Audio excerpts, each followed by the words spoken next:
नमस्कार बच्चों, मैं डॉक्टर मोनिका डूंगरवाल आज इस वीडियो में डाइट इन अंडरवेट अर्थात अल्प भार में आहार के बारे में आपको जानकारी देने जा रही हूँ।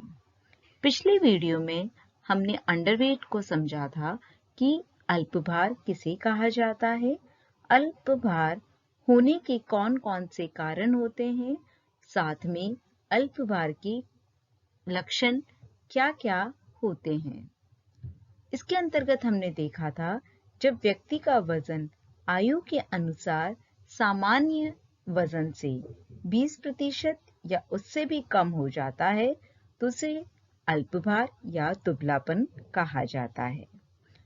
अल्पभार के उपचार के अंतर्गत हम व्यक्ति को उच्च कैलोरी युक्त भोजन देते हैं, साथ में उसे उच्च प्रोटीन युक्त और उच्च वसा युक्त भोजन भी दिया जाता है। सबसे पहले हम इसके अंतर्गत बात करेंगे पोषक तत्वों की मांग के बारे में या आवश्यकता के बारे में कि अंडरवेट में न्यूट्रिशनल जो रिक्वायरमेंट है वह किस प्रकार से परिवर्तित होती है। सर्वप्रथम हम लेंगे ऊर्जा या कैलोरी के बारे में। जब हम ऊर्जा या एनर्जी की बात करते हैं तो व्यक्ति की जो ऊर्जा की आवश्यकता है उस आवश्यकता से हम 500 किलो कैलोरी ऊर्जा अतिरिक्त देते हैं, अर्थात जब हम उसे प्रतिदिन 500 किलो कैलोरी ऊर्जा अतिरिक्त देंगे तो करीब 15 दिन के अंदर उसका वजन 1 किलो तक बढ़ जाता है और 1 महीने के अंदर उसका वजन 2 किलो तक बढ़ सकता है। क्योंकि हमने मोटापा वाले वीडियो में देखा था कि किसी के भी जो वजन है उसके लिए 1 किलो वजन बढ़ने के लिए 7700 किलो कैलोरी ऊर्जा की आवश्यकता होती है, या हम ऐसे कहें कि 1 केजी जो वजन है is equal to 7700 kilo calorie, अर्थात जब हम उसको 500 किलो कैलोरी दिन की आवश्यकता को अधिक कर देंगे तो वह उसके वजन को बढ़ाने में मददगार होगी, जो कि अप्रॉक्सीमेटली 2 kgs बढ़ता है 1 मंथ के अंदर। इसके लिए हमें व्यक्ति को उच्च ऊर्जा युक्त भोज्य तत्व उसके भोजन में शामिल करने पड़ते हैं।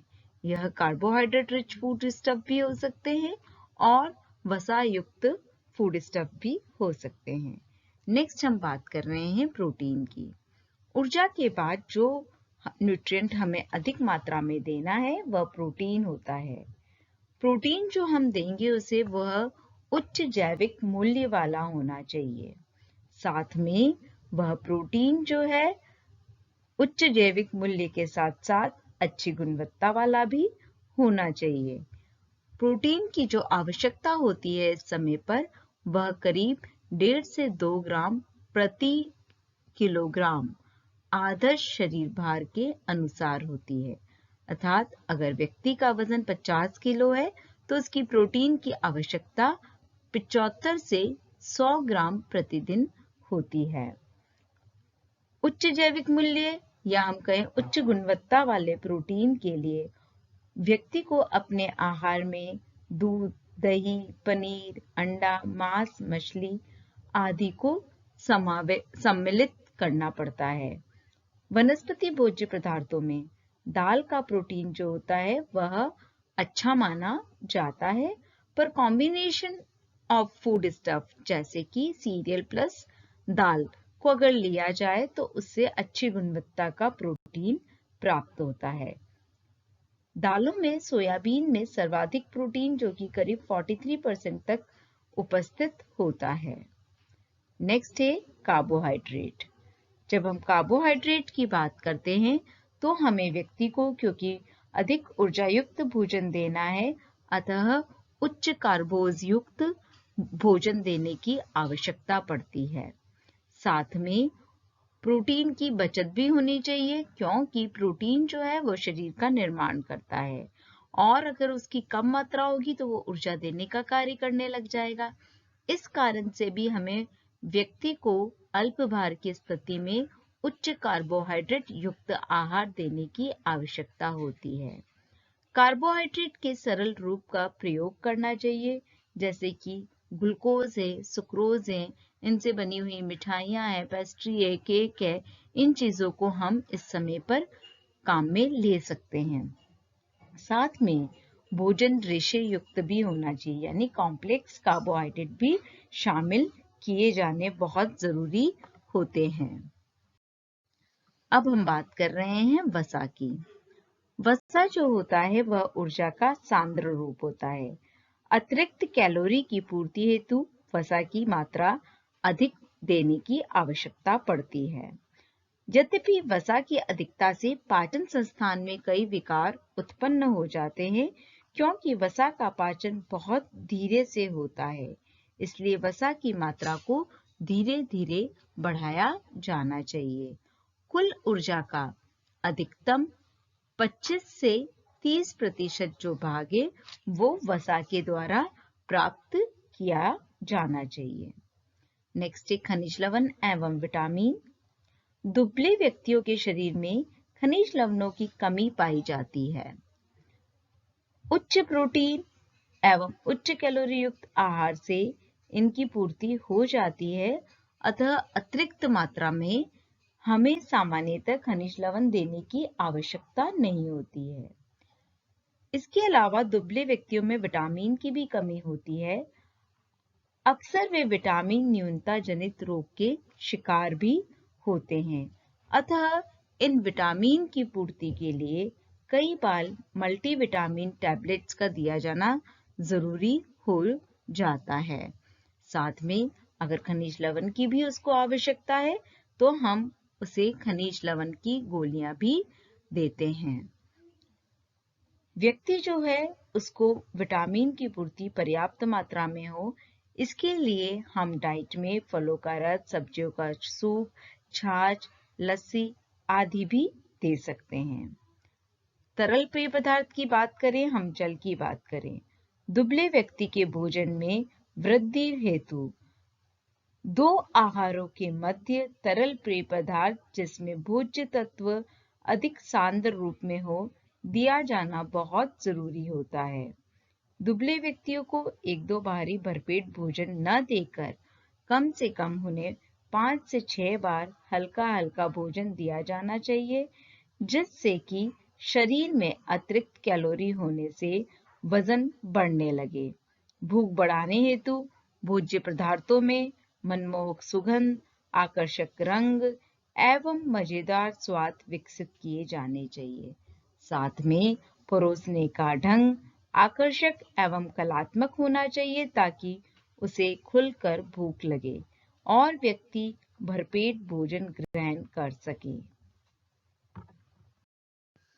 अल्पाहार में पौष्टिक तत्वों की मांग व आवश्यकता के बाद हम बात कर रहे हैं आहार व्यवस्था की, अर्थात मील प्लानिंग की, कि हमें उसको आहार किस तरीके का देना है, किस तरह के अलावा उसे किन किन चीजों को ध्यान में रख के उसके मील को प्लान आउट करना है या आहार की प्लानिंग को करना है। उसका जो आहार है वह अधिक ऊर्जा युक्त, हल्का व सुपाच्य होना चाहिए, यानी हमें उस व्यक्ति को एनर्जी डेंस फूड तो देना है या उच्च कैलोरी युक्त आहार तो देना है, पर वह आहार जो है हल्का यानी लाइट होना चाहिए, सुपाच्य अर्थात डाइजेस्टेबल होना चाहिए। ऐसा नहीं है कि हम एनर्जी इस फॉर्म में बढ़ा रहे हैं कि वो फूड जो है डाइजेस्टिव सिस्टम को इरिटेट करे या उसका पाचन आसानी से नहीं हो पाए, इसके कारण से उसके डाइजेस्टिव सिस्टम से रिलेटेड दूसरी प्रॉब्लम शुरू हो जाए। यानी हमें उसे उच्च ऊर्जा युक्त लाइट फूड स्टफ देना है और इजीली डाइजेस्टेबल फूड देना है, जो कि उसके डाइजेस्टिव सिस्टम पे एक्स्ट्रा लोड न डाले। दूसरी बात हमें ये ध्यान रखनी है कि आहार दिन में 5 से 6 बार अवश्य देना चाहिए, अर्थात हमें उसे 5 से 6 बार मील देनी है, पर इसका मतलब ये नहीं है कि सारी मील बहुत हैवी हो। हम उसे लाइट मील्स 5 से 6 बार दे सकते हैं, स्पेशली जैसे कि कई तरह के डिफरेंट डिफरेंट शेक्स उसको बीच बीच में दे सकते हैं, बनाना शेक है, चीकू शेक है, मैंगो शेक है। इसके अलावा स्मूथीज जो आजकल अलग अलग चीज़ों से मिलके बनती है, ड्राई फ्रूट्स की शेक्स भी हम उसको दे सकते हैं, क्योंकि फ्रूट्स जो हैं वो विटामिन मिनरल्स में रिच होते हैं। उसके अंदर शुगर डलती है जो कि एनर्जी देने का कार्य करती है, सिंपल फॉर्म ऑफ कार्बोहाइड्रेट होती है। दूध जो होता है वो प्रोटीन एनरिच होता है, साथ में उसके अंदर विटामिन मिनरल्स भी अच्छी मात्रा में होता है। अर्थात ये जो चीजें हैं जो कि सिंपल चीजें हैं, साथ में व्यक्ति को जो है प्रोटीन भी अच्छी मात्रा में देते हैं और विटामिन मिनरल्स भी दे रहे हैं, और साथ में क्योंकि इसमें शुगर डल रही है तो एनर्जी रिच भी हो जाते हैं। भूख बढ़ाने हेतु मनमोहक सुगंध, अर्थात मनमोहक सुगंध से मतलब हुआ कि अच्छे फ्लेवर्स देने वाला फूड होना चाहिए, है ना, या उसका फ्लेवर जो है बहुत अच्छा होना चाहिए। आकर्षक रंग, यानी देखने में अट्रैक्टिव होना चाहिए, अपीलिंग होना चाहिए, जिसको देख के खाने की इच्छा हो। साथ में स्वाद जो है या टेस्ट जो है वो भी अच्छा होना चाहिए। यानी भूख बढ़ाने के लिए हमें मनमोहक सुगंध का काम में लेना चाहिए, आकर्षक रंग को, जैसे कि अगर एक प्लेट हमने किसी की सर्व करी है किसी व्यक्ति को, तो उसमें सारे डिफरेंट डिफरेंट कलर्स के आइटम्स होने चाहिए, जैसे ग्रीन कलर का कुछ है, रेड कलर का कुछ है, येलो कलर का कुछ है, व्हाइट कलर का कुछ है, जैसे रायता हो गया, हरे में आपकी हरी पत्तेदार सब्जियां हो गई है ना। आपका येलो में क्या होगा, कोई भी दाल करी वाली जो सब्जियां हैं वो सब येलो ऑरेंज शेड की होती है आपकी। इसी तरीके से रेड की जब हम बात करते हैं, टमाटर से बनी हुई चीजें हैं, या सैलेड है जिसके अंदर टोमेटो है, गाजर है, तो उसका ऑटोमेटिक कलर वो हो जाता है। तो डिफरेंट डिफरेंट कलर होंगे तो वो प्लेट जो है दिखने में अट्रैक्टिव हो जाती है। साथ में टेस्ट अपने आप में एक बहुत मायने लगता है और व्यक्ति को भूख को बढ़ाने का कार्य करता है। अगर उसको टेस्ट पॉइंट ऑफ व्यू से पसंद आएगा फाइनली, तो वो उसको अधिक मात्रा में ग्रहण कर पाएगा, या वो जितनी भूख है उतना तो ग्रहण करेगा ही। नेक्स्ट तरीका है इसकी आहार व्यवस्था में भिन्न भिन्न पाक विधियों का प्रयोग करना। हम डिफरेंट डिफरेंट कुकिंग मेथड्स को प्रयोग में लाके भोजन को आकर्षक बना सकते हैं। आकर्षक बनाने के अलावा उसको स्वादिष्ट भी बना सकते हैं, है ना, और साथ में पौष्टिक भी बना सकते हैं। यानी कि कुकिंग मेथड एक ऐसा तरीका है या पाक विधि एक ऐसा तरीका है जिसमें हम थोड़ा सा फेरबदल या परिवर्तन करके भोजन को स्वादिष्ट, आकर्षक, पौष्टिक या मनमोहक बना सकते हैं। खाना खाने से पहले चाय, पानी आदि पेय पदार्थ नहीं लेने चाहिए। एक तो रीजन बच्चों चाय का ये भी होता है कि हमें खाना खाने के आधे घंटे पहले या आधे घंटे बाद में चाय कॉफी का प्रयोग नहीं करना चाहिए। उसका एक रीजन ये होता है न्यूट्रिशन के हिसाब से, क्योंकि उसके अंदर कैफीन टैनिन्स हैं, तो विटामिन और मिनरल्स को बांधने का कार्य करता है। वो vitamin and mineral food stuff में प्रेजेंट है, बट इनके कारण से हमारे शरीर को अवेलेबल नहीं हो पा रहे हैं और ऐसे बाहर निकल जा रहे हैं। दूसरा कारण क्या होता है कि अगर आप लिक्विड फूड स्टफ पहले ज्यादा खा लेंगे, है ना, तो आपको भूख नहीं लगेगी जब आप खाना खाने बैठेंगे। इसलिए कहा जाता है आपको अगर पानी भी पीना है तो उसके एटलीस्ट 15 से 20 मिनट पहले पी ले। चाय पीनी है तो कम से कम आधा घंटे का गैप तो जरूर रखें। भोजन से पहले सूप का प्रयोग। सूप एक अच्छा एपिटाइजर होता है जो कि भूख बढ़ाने का कार्य करता है। इसके अलावा सूप के अंदर अच्छे विटामिन्स और खनिज लवण भी उपस्थित होते हैं, अर्थात वो व्यक्ति की विटामिन और खनिज लवणों की जो आवश्यकता होती है उनको पूरा करने में भी मदद करता है। कस्टर्ड, सवई, मिठाई, आइसक्रीम, चॉकलेट्स आदि का उपयोग हम भोजन के अंत में कर सकते हैं या अवश्य करना चाहिए। इस समय पे क्यों करना चाहिए, क्योंकि ये जो सारी चीजें हैं इसमें शुगर बहुत अच्छी मात्रा में होती है, अर्थात व्यक्ति को एक्स्ट्रा एनर्जी देने का या कैलोरी देने का कार्य करती है। ये जो चीजें हैं साथ में इसके अंदर अगर वो कस्टर्ड है या सवई है और दूध में बनाई गई है, या दूध से बनी हुई मिठाइयाँ हैं, आइसक्रीम भी दूध से बनती है, तो इसमें दूध की अगर अमाउंट है तो प्रोटीन देने का कार्य भी करेगा। पर स्पेशली ये जो सारे स्वीट प्रोडक्ट्स होते हैं ये शुगरी होते हैं और ऊर्जा देने का कार्य करते हैं, अर्थात व्यक्ति को जो अतिरिक्त ऊर्जा की आवश्यकता है इनके द्वारा पूरी की जा सकती है। दो मुख्य आहार के मध्य फलों का रस, मीठे शरबत आदि का प्रयोग करना चाहिए। सामान्यतः हम सामान्य व्यक्ति के लिए फलों का रस अवॉइड करते हैं या मीठे शरबत को अवॉइड करते हैं। हम कहते हैं जब तक कि व्यक्ति स्वस्थ है उसे पूरे फ्रूट खाने चाहिए बजाय कि इसके रस के। परंतु इस समय पर क्योंकि व्यक्ति के शरीर में एक तो विटामिन और खनिज लवण की कमी है, तो वो इनके द्वारा जल्दी पूरी की जा सकती है क्योंकि कंसंट्रेट फॉर्म हुआ और ज्यादा अमाउंट में ले सकता है। साथ में इसमें हम शक्कर को डिसॉल्व करके दे रहे हैं, तो वो ऊर्जा की आवश्यकता को भी पूरा कर रहा है। मीठे शरबत जो होते हैं वह भी शुगरी हुआ, उसमें शुगर हुई और शुगर क्या करेगा, ऊर्जा देने का कार्य करेगा।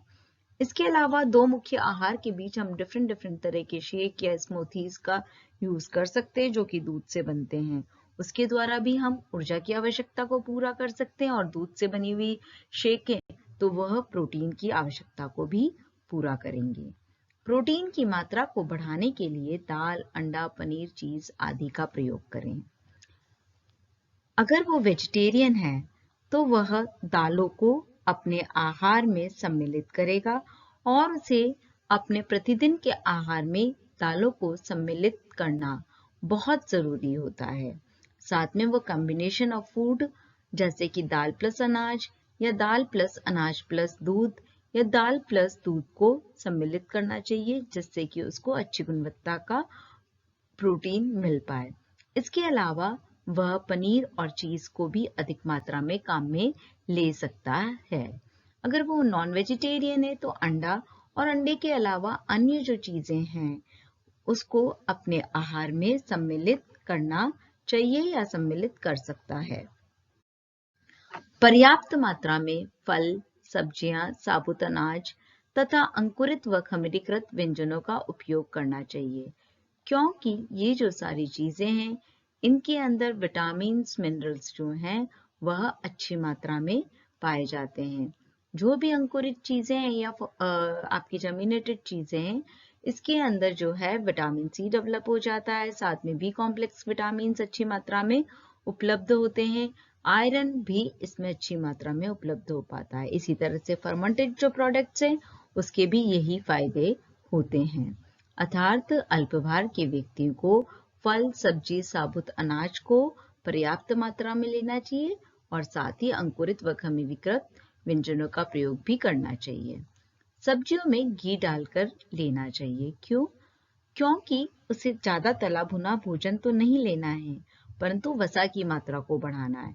तो हम सिंपल फॉर्म में इसकी मात्रा को बढ़ाने के लिए जो कच्चा देशी घी होता है वो ऊपर से जैसे हम चावल में डालते हैं, खिचड़ी में डालते हैं, वैसे सब्जियों में डाल के काम में ले सकते हैं। तले भुने भोज्य पदार्थों एवं अधिक मिर्च मसाले का प्रयोग नहीं करना चाहिए या कम से कम करना चाहिए क्योंकि तले भुने भोज्य पदार्थ हमारे पेट को खराब करने का कार्य करते हैं या हम बोले पाचन संस्थान के लिए जो है नुकसानदेह होते हैं और अधिक मिर्च मसाले भी हमारे पाचन संस्थान को हानि पहुंचाने का कार्य करते हैं। भोज्य पदार्थों की मात्रा उतनी ही ले जो आसानी से खाई जा सके, अर्थात हमें उतनी ही मात्रा को काम में लेना चाहिए या खाना चाहिए। नहीं तो अगर आपको भूख नहीं है, आपका पेट अलाउ नहीं कर रहा है, आप ज्यादा मात्रा में खाएंगे तो बाद में आपको दिक्कत होगी, आप अनईजी फील कर लेंगे, वॉमिटिंग होगी, नौशिया की फीलिंग होने लग जाती है। इसके साथ ही अल्प भार में आहार का जो टॉपिक है वह हमारा समाप्त होता है और इसके साथ ही हमने वजन से जुड़ी हुई दोनों समस्याएं मोटापा और अल्पभार के बारे में जानकारी प्राप्त करी है। थैंक यू बच्चों।